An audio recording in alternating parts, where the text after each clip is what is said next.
the true self.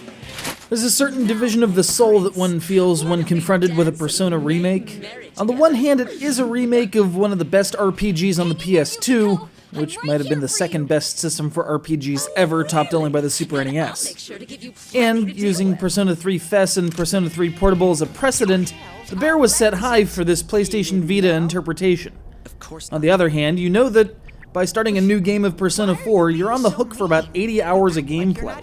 Any time saved by utilizing the new Streamlined Mechanics will be reinvested in searching out all the new content, like the Aeon and Jester social links, and trying to find all the new costumes and whatnot. Or if that's not doing it for you in a given moment, you can just change the channel and watch some of the live Persona concerts, or take in a psychology lecture. It's all about control, even if you have to swipe the remote. It's not really worth going back over the story, as it's largely the same as Persona 4 non-Golden.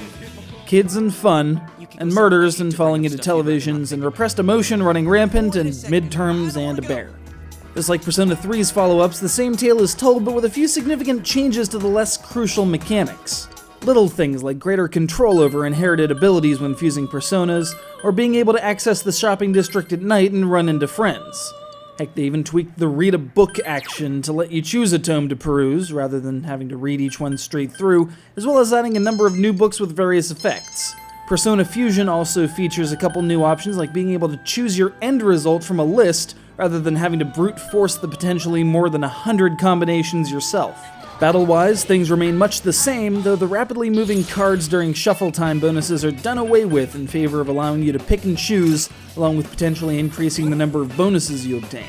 Manage to take every card and you achieve a sweep bonus, guaranteeing a shuffle time after the next fight and granting 2 more draws.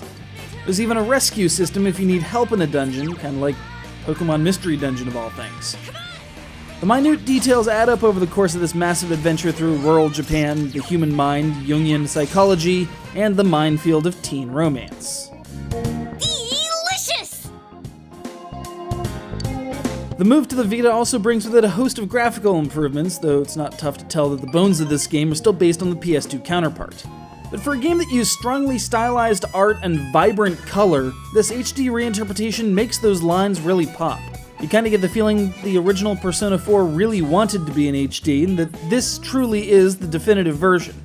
It's just on the Vita, a system I don't actually own. I borrowed Ryan's after he was presented with the prospect of several dozen hours of honorifics, fusion combinatorics, and having to figure out what Daigakuimo means. And then he ran screaming into the commissary and tried to drown himself in gravy. Don't worry, we made some biscuits and got it all cleaned up.